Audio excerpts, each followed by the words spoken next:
저의 은사가 되시고 또한 대구 동신교회를 심우하시는 권성수 목사님께서 두 가지 지식이 있다 그렇게 얘기했습니다. 하나는 이론적 지식이고 하나는 실천적 지식이라는 겁니다. 한번 따라서 합시다. 이론적 지식, 실천적 지식. 이론적 지식은 뭐냐 하면은 머리로 알기는 아는데 전혀 생활에 도움이 되지 않고 변화가 일어나지 않는 지식입니다. 이건 이론적 지식이라는 거예요. 그럼 실천적 지식은 뭐냐 하면 이것은 삶의 변화를 주는 지식을 말하는 겁니다. 성경의 지식은 이론적 지식이 하나도 없고 모두가 다 실천적 지식인 줄로 믿습니다. 특히 부활의 지식은 실천적 지식이 되어야 될 줄로 믿습니다. 유치원에서 선생님이 어린아이들에게 부활을 가르쳐 주었습니다. 그리고 난 뒤에 이제 선생님이 질문을 하는 거예요. 애들에게, 얘들아, 우리가 어떻게 하면 예수님처럼 부활할까? 애들이 대답을 합니다. 예수님 잘 믿어야 돼요. 열심히 예배 참석해야 돼요. 열심히 전도해야 돼요. 근데 저 뒤에 딴짓하고 있던 애 하나가 선생님 죽어야 부활해요 라고 대답을 했어요. 정답이에요. 여러분, 죽지 않고 부활이 어떻게 있습니까? 하늘의 밀알이 땅에 떨어져 죽지 아니하면 그대로 있고, 여러분, 죽음이라는 것은 인간에게 최고의 큰 절망이에요. 근데 그 절망 뒤에 온 것이 뭐냐면은 부활인 줄로 믿습니다. 그래서 부활신앙은 최고의 절망을 이길 수 있는 실천적 지식인 줄로 믿습니다. 오르지 못할 산은 없다라고 하는 저자 강영호 박사님, 우리 잘 압니다. 췌장암 선고를 받았습니다. 3개월 시한부 인생이 됐습니다. 그때 강영호 박사는요, 모든 지인들에게 메일을 날렸습니다. 메일을 날렸습니다. 그리고 그 메일에 나는 이제 떠날 시간이 됐습니다. 잠시가 아니라 영원히 여러분과 함께 작별해야 될 시간이 됐습니다. 내가 아프다고 그 누구도 문병 오지 마십시오. 나는 가족과 함께 조용한 곳에서 이제 더 나은 영원한 나라를 갈 준비를 하겠습니다. 지금까지 함께 해주신 여러분들 다음 천국에서 만납시다 하고 메일을 쫙 날리고는 가족과 함께 한가한 곳에서 기쁘고 행복하게 마지막 생을 마친 거예요. 왜 그렇습니까? 부활의 신앙이 있기 때문인 줄로 믿습니다. 요즘 부활절을 앞두고 기독교회에 40대 1이라는 말이 있어요. 한번 따라서 합시다. 40대 1. 이 40대 1이 뭔가? 40일은 뭐냐면은 사순절을 말하는 겁니다. 사순절. 40일 사순절. 근데 1은 뭐겠어요? 이건 부활절이라는 거예요. 사순절은 얼마나 크게 지키는지 몰라요. 40일 동안은 금식하고 절제하고 경건하고, 근데 부활절 하루 땡 하고는 끝나버리는 거예요. 그래서 우리 기독교는 사순절이 중요한 게 아니고 부활절이 더 중요할 줄로 믿습니다. 오늘 우리가 부활주일 지킴으로 부활 끝난 게 아니고 부활절은 앞으로 계속 주님 올 때까지 우리의 삶 속에 실천적 지식으로 와 닿아야 될 줄로 믿습니다. 그래서 사순절은 너무나도 성도들이 잘 지키는 거예요. 그 음식도 하고 경건생활을 하는데, 아니 그걸로 부활절을 끝내면 어떻게 하겠어요? 부활은 최고의 희망과 용기와 기쁨과 우리의 모든 삶에 힘을 주는 그런 능력인 줄로 믿습니다. 우리의 모든 날이 뭐로 와야 되느냐? 부활로, 부활절로 와 닿아야 될 줄로 믿습니다. 그래서 우리의 진정한 기독교인은 우리의 삶 속에 계속 부활의 능력으로 사는 것이 우리에게 부활절이 되어야 될 줄로 믿습니다. 그래서 영국의 정치가로서 신앙심이 좋은 윌리엄 러셀 경이라는 분이 정치적인 모함을 받아 드디어 사형을 당하게 됩니다. 사형 직전에 러셀 경은 갑자기 차고 있던 시계를 푸는 거예요. 풀더니 의사에게 주는 거예요. 옆에 있는 의사에게 주면서 뭐라고 말하느냐?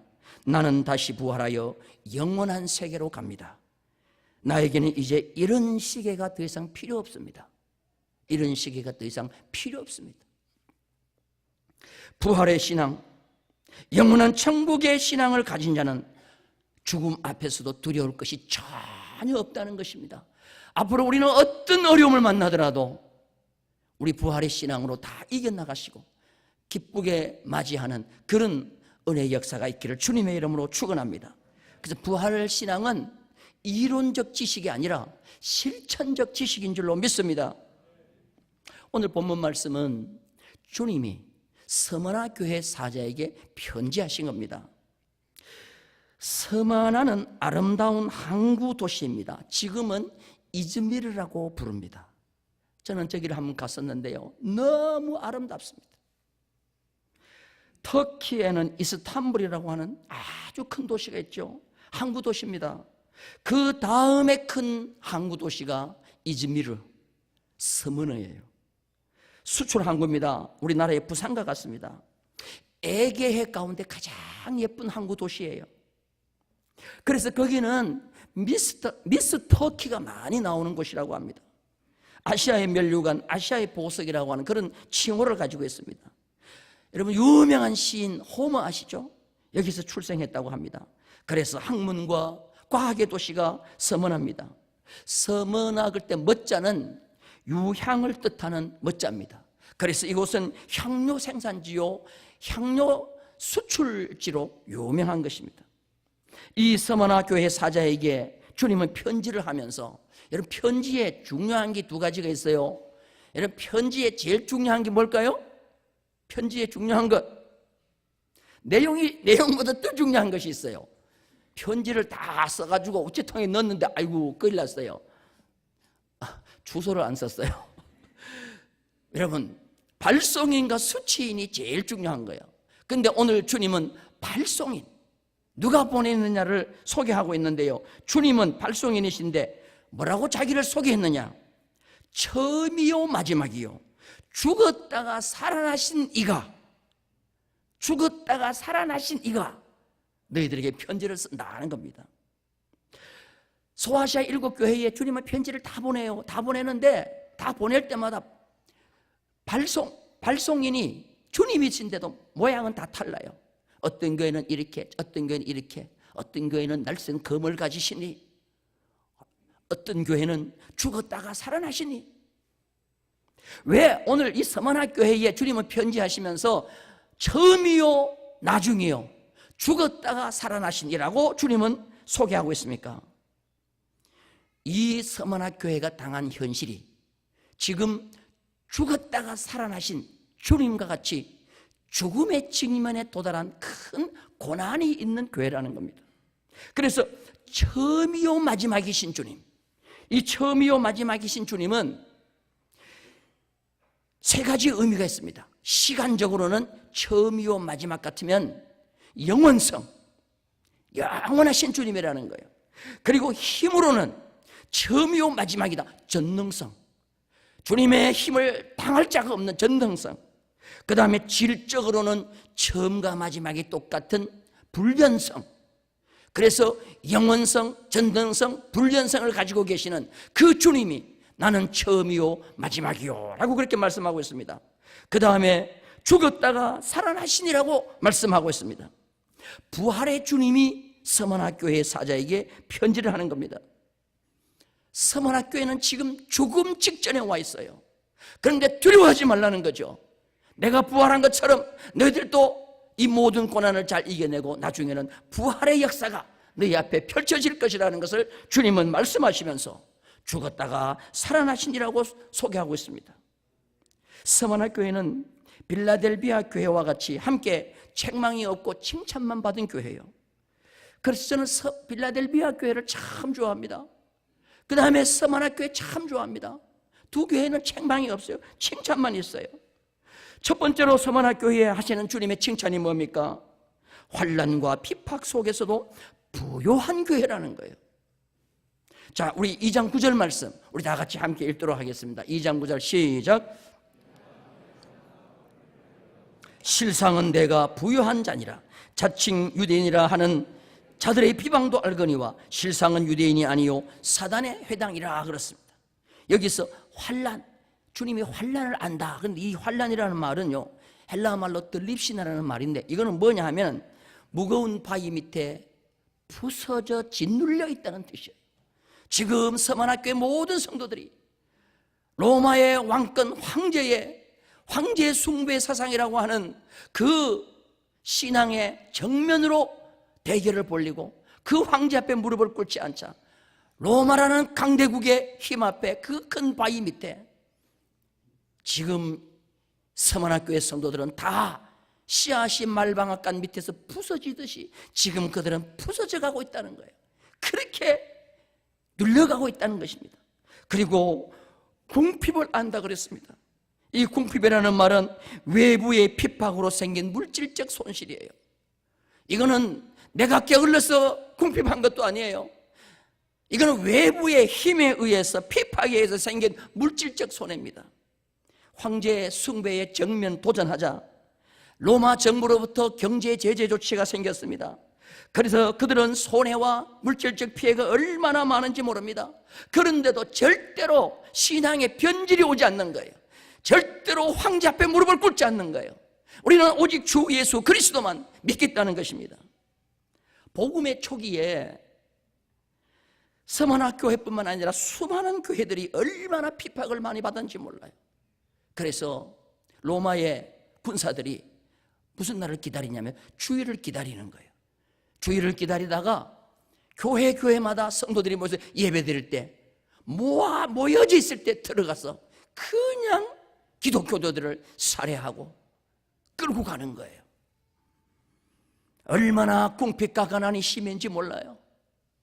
그냥 황제에게 무릎만 꿇었다고 하면 그 서만하의 부유한 도시에서 정말 부유롭게 떵떵거리고 살 텐데 그들은 신앙 때문에 그들에게 궁핍이 와도 가난이 와도 무릎을 꿇지 않고 오직 예수 그리스도를 믿었던 것입니다. 그런데 주님은 그 서만학교의 성도들을 향하여 뭐라고 말합니까? 실상은 네가 부자라 하는 거예요. 실상은 네가 부자라. 서만학 지방은 항구 도시로서 향유를 생산하는 도시입니다. 부유한 자들이 얼마나 많은지 몰라요. 그런 사람들에 비하면 서만학교의 성도들은 가난한 사람들이었습니다. 한 끼 밥도 제대로 못 먹습니다. 예수 그리스도를 믿는다는 이유 때문에, 황제 숭배를 거역한 그 이유 때문에 수많은 경제 제재가 그들을 물질적 가난으로 몰고 들어갔습니다. 그래서 그들은 가난 속에 허덕이고 있는데 주님은 서만학교의 성도들에게 실상은 너희가 부자라는 거예요. 서만학교회와 정반대되는 교회가 있는데 라오디게아 교회입니다. 라오디게아 교회는 다들 부자예요. 잘 살았어요. 부러울 것이 없어요. 그런데 주님은 실상은 너희는 가난한 자라는 거예요. 자, 우리 성경 한번 보겠습니다. 요한계시록 3장 17절입니다. 요한계시록 3장 17절 다 같이 읽습니다. 내가 말하기를 나는 부자라 부족하여 부족한 것이 없다 하나 내 공고한 것과 가련한 것과 가난한 것과 눈먼 것과 벌거벗은 것을 알지 못하는도다. 가난하다 부자는요, 누가 평가할 때 진정한 평가가 되느냐? 주님이 평가할 때 정확한 평가인 줄로 믿습니다. 우리가 아무리 부유롭게 살고 넉넉하게 산다고 하지만 주님이 볼 때 너는 가난한 자라 그럼 가난한 자인 거예요. 근데 우리가 헐벗고 굶주리고 가난하게 산다 할지라도 하나님 때문에 우리가 가난하게 살면 주님께서 우리를 보시고 실상 너는 부유한 자라고 말씀하실 줄로 믿습니다. 부잣집에 거지 나사로가 헌대를 긁으면서 개들과 같이 부잣집 앞에서 부자상에서 떨어지는 부스러기를 먹고 있습니다. 부자는 날마다 자색 옷을 입고 호화호식하고 있습니다. 날마다 잔치합니다. 임금의 잔치와 같은 그런 잔치를 하는 거예요. 우리의 눈으로 보기에는 부자가 부자고 거지 나사로는 거지입니다. 그런데 죽었어요. 죽었더니 그 다음 세상에 가보니까 거지 나사로가 아브라함의 품에 안겨 천국에 있는 거예요. 근데 그 부자는 지옥불에서, 뜨거운 불에서, 불구덩이 속에서 한 방울의 물로 혀를 적시지 못해서 애타게 물을 기다리고 있는 거예요. 이 세상의 부자가 영원한 부자가 아닌 줄로 믿습니다. 이 세상에 하나님 때문에 가난하게 사는 자가 영원한 가난한 자가 아닌 줄로 믿습니다. 우리는 하나님 때문에 가난하게 사는 자가 되기를 주님의 이름으로 축원합니다. 그러면 실상은 네가 부자라는 거예요. 그리고 천국에서 하나님은 영원토록 우리를 부자 되게 하실 줄로 믿습니다. 주님은 두 번째 서머나 교회에 칭찬합니다. 사단의 비방을 잘 이겼다고 칭찬합니다. 9절 중반절에 보니까 자칭 유대인이라 하는 자들의 비방도 알거니와 실상은 유대인이 아니요 사단의 회당이라 그랬습니다. 초대교회 당시 유대교는 큰 이단이었습니다. 기독교를 핍박하는 종교였습니다. 서머나 지방에도 유대인들이 많이 살았습니다. 그들은 황제를 숭배했습니다. 그리고 로마 정부로부터 황제를 숭배했기 때문에 물질적 부와 명예와 건세를 유대인들은 다 누리고 있었습니다.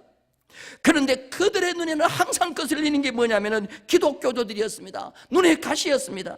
그래서 그들은 로마 권력과 짜고 기독교를 얼마나 핍박했는지 모릅니다. 그런데 그들을 향하여 주님은 유대의 해라고 하지 않고 사단의 해라고 그렇게 얘기했습니다. 그런데 그들의 비방을 서머나교회는 잘 이겼다는 것입니다. 유대교도 하나님을 믿고 기독교도 하나님을 믿는데 왜 하나님을 같이 믿는 유대교는 그렇게도 기독교를 핍박합니까? 오늘날 여러분들 가만히 보세요. 교회를 핍박하는 자들 하나님 안 믿는 자들이 아니에요. 하나님 믿는다고 하는 사람들이 유대교와 같이 교회를 얼마나 많이 핍박하는지 몰라요.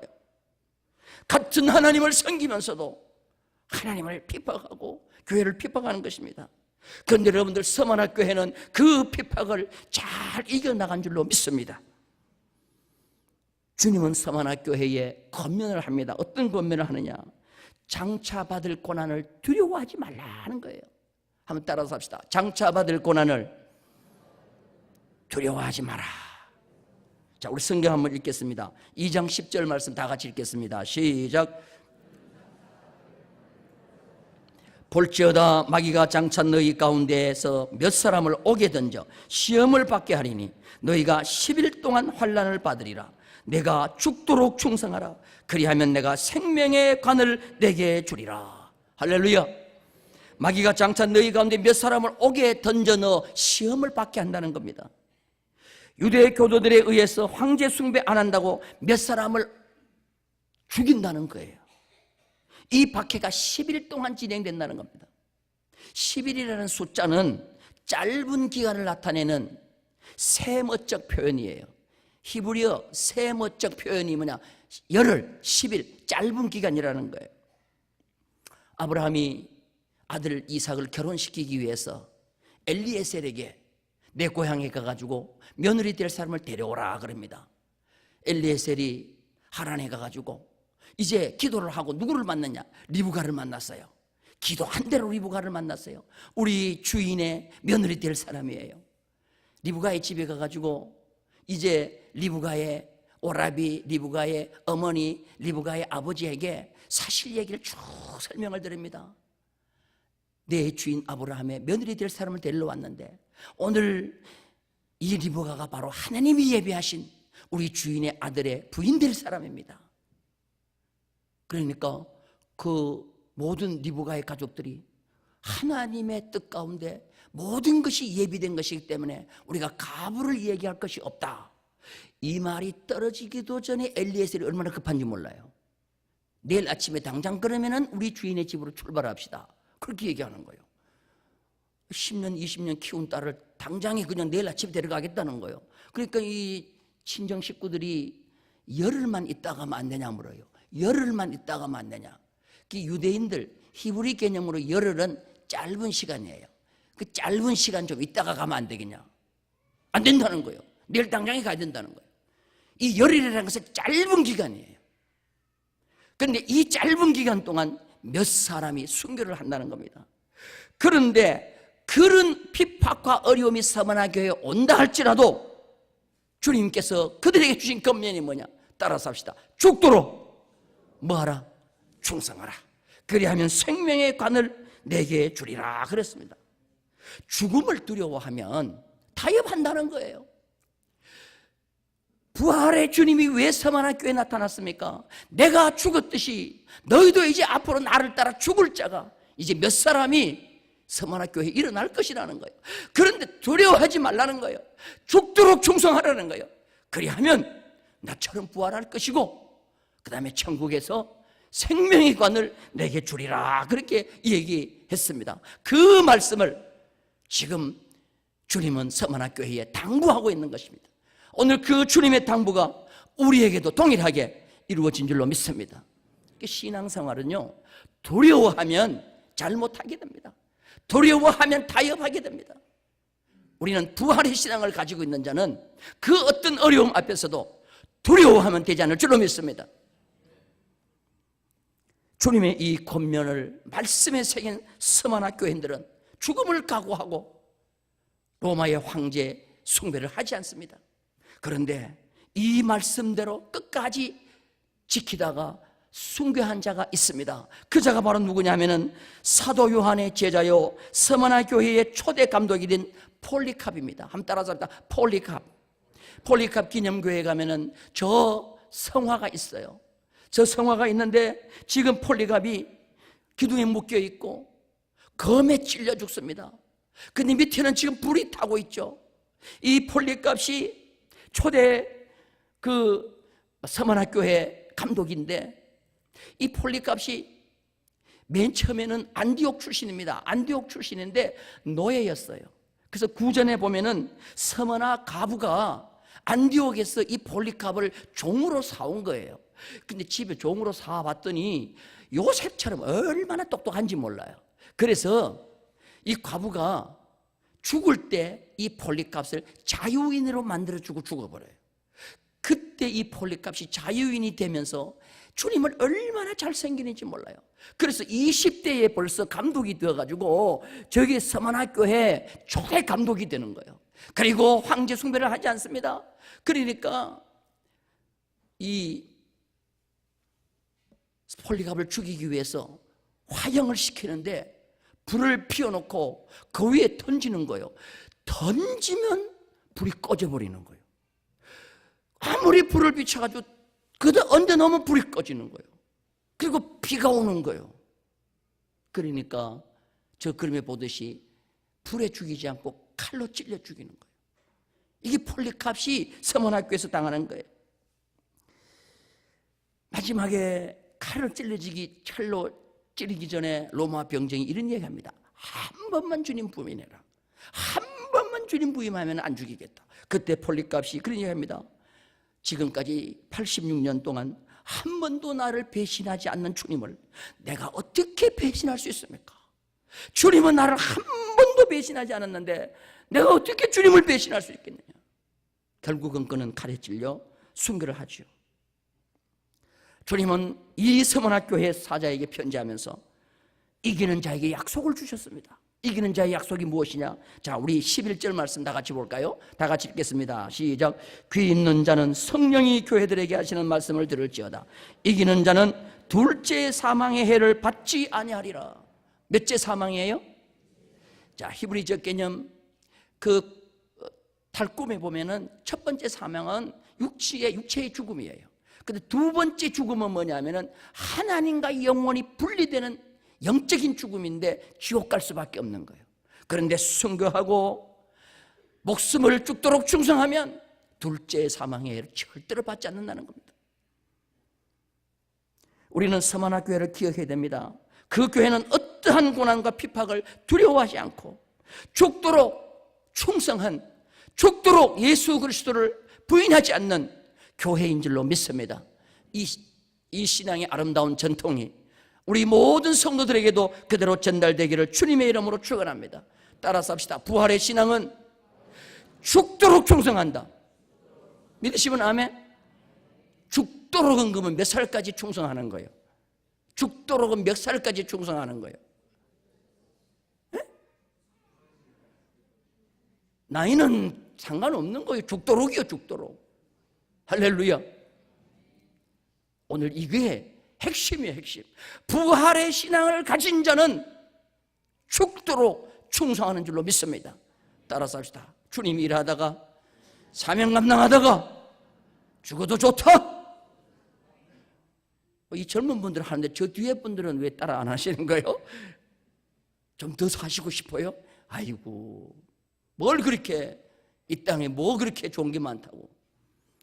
우리는 주님 앞에 오늘 이 말씀을 마음속에 깊이 새기기를 주님의 이름으로 축원합니다. 인도의 선교사 한 분이 선교 보고를 했어요. 선교 보고를 한 후에 여러분 지금 중국에 가서 선교하실 분 한 명만 나오세요. 그러니까 아이고 간증을 듣고 아멘한 성도는 수두룩한데 한 명도 나가겠다는 분이 없어요. 그러니까 노인 한 분이, 머리가 허연 노인 한 분이 제가 가겠습니다 라고 손을 드는데 71세의 찰스 맥코이 목사님이, 은퇴하신 목사님이 제가 가겠다는 거예요. 왜 가려고 합니까? 그러니까 다른 사람 아무도 안 가니 그냥 내가 가겠다는 거예요. 그래서 그분이 중국에 가서요 86세까지 15년간 중국에서 복음을 전하다가 중국에서 순교했습니다. 할렐루야. 작년도에 다니엘 기도회 때, 이번 주 금요일에도 우리가 다니엘 기도회를 8시에, 저녁 8시에 여기서 하는데요, 원데이 다니엘 기도회 20일 동안 전국에 12,000개 교회가 같이 했던 그 다니엘 기도회, 그때 넷째 날인가 나와서 간증한 터키 수산나 게스케 선교사님, 그 여자 선교사님 수산나 게스케 선교사님, 이 선교사님의 간증을 듣고 저는 너무너무 감동이 됐어요. 2007년도입니다. 4월 18일 터키의 중동부 도시 말라티아에서 독일 선교사 틸만 목사님이 현지 목사님과 청년과 함께 선교를 하고 있었어요. 그런데 터키 청년 5명이 와가지고 우리도 예수를 믿겠다고 거기 와가지고 계속 그들과 함께 협력 선교를 했어요. 근데 가짜였어요. 이슬람 가격 단체 소속 청년들이었어요. 어느 날 이 5 청년들이 권총을 딱 가지고 사무실에 들어온 거예요. 그래서 권총으로 위협하면서 예수를 부인하라는 겁니다. 예수를 부인하라는 거예요. 그때 거기에 있던 모든 선교사님과 현지 목사님과 청년들이 다 부인하지 않습니다. 그랬더니 네자티라는 형제는 99번의 칼을 찔렸어요. 독일 선교사 틸만은 156번 칼에 찔렸어요. 오르 형제는 셀 수 없어요. 완전히 칼로 난도질을 당했어요. 그리고 3명은 죽었어요. 그런데 이 사고가 일어난 후에 틸만 선교사님의 부인 수산나 선교사, 아까 전에 그 사진, 그 여자 선교사 방송을 통해서 뭐라고 하느냐, 나는 저들을 용서합니다. 나는 저들을 용서합니다. 왜냐하면 저들이 한 것이 무엇인지 진실을 모르기 때문입니다. 진실을 모르기 때문입니다. 그냥 공영방송에서 나와서 나는 저들을 용서합니다. 그들이 7년 뒤에 그렇게 잔인하게 선교사님들을 살해했지만 7년 뒤에 풀려났어요. 그들이 풀려났어요. 2014년도에 풀려났어요. 그런데 그것이 계기가 되면서 터키에 많은 이슬람 사람들이 기독교는 다르다는 거예요. 자기 남편이 칼에 찔려 죽었는데 본국에서는 자녀들을 데리고 거기서 어떻게 살아가냐, 돌아오라 그러는데 안 가겠다는 거예요. 우리는 계속 남편의 뒤를 이어받아 여기서 우리는 순교해도 좋으니 계속 선교 일을 하겠다는 거예요. 여러분, 우리와 다르지 않습니까? 동일한 예수 그리스도 부활의 주님을 믿는데 그들은 다르지 않습니까? 오늘 그 신앙을 우리가 그대로 유전받는 것이 참된 실천전 지식으로 부활을 믿는 신앙인 줄로 믿습니다. 그리고 난 뒤에 이스탄불 광장에 기독교인 500명이 모였습니다. 기독교인 500명이 모여가지고 터키에서는 얼굴을 기독교인이라고 알리면은 그때부터 테러가 생겨요. 그런데 500명 얼굴 다 공개적으로 다 드러내고 우리도 기독교인이다, 우리도 죽여라라고 공개적으로 예수 믿는다고 그들이 선언을 했습니다. 갈렙은 죽도록 충성한 지도자입니다. 갈렙은 40세나 85세나 기력이 똑같다고 하면서 순교의 정신을 가지고 그는 헤브론 산지를 내게 달라고 85세에 헤브론 산지를 내게 달라고 외쳤습니다. 거기에 가장 가나안 땅에 최첨단 무기를 가지고 있는 강성 군대가 지키고 있지만 85세인 갈렙이 내가 순교의 정신으로 그 땅을 취할 테니 그 헤브론 산지를 내게 달라. 여호수아가 줬더니 85세의 갈렙은 그 헤브론 산지를 그들로부터 빼앗아서 영원한 유다 지파의 땅으로 만든 줄로 믿습니다. 청년은 두 종류의 청년이 있습니다. 한번 따라서 합시다. 생물학적 청년, 그 다음에 사명적 청년, 이걸 영적 청년이라고 그래요. 생물학적 청년은 나이로 따져요. 20대, 30대. 그런데 사명적 청년, 영적 청년은 나이로 따지지 않아요. 갈렙 같은 청년은 영적 청년이에요. 솔로몬이 전도서를 씁니다. 인생의 노년의 전도서를 쓰면서 제일 마지막 장 12장 첫 마디가 뭐냐?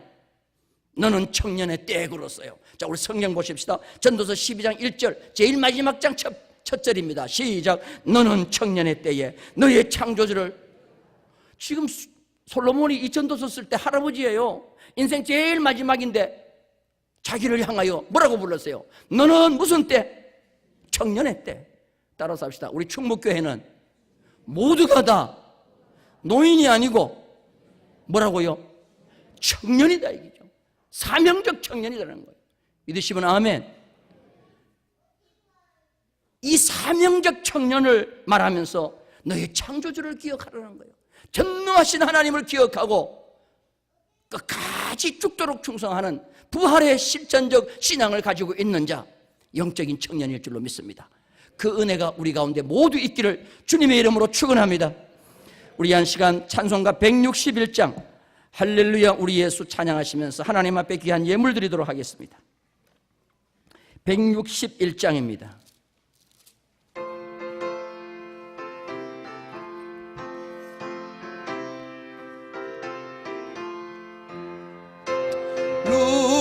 할렐루야 우리 예수 부활 승천하셨네. 세상 사람 찬양하니 천사마다 바도다. 구주 예수 부활하사 사망 권세 이겼네. 구주 예수 부활하사 사망 권세 이겼네. 할렐루야 우리 예수 왕의 왕이 되시고 우리들의 중보 되신 성령 증거하시네. 구주 예수 부활하사 처음 열매 되셨네. 구주 예수 부활하사 처음 열매 되셨네. 할렐루야 우리 예수 흠과 티가 없 무덤 속에 있는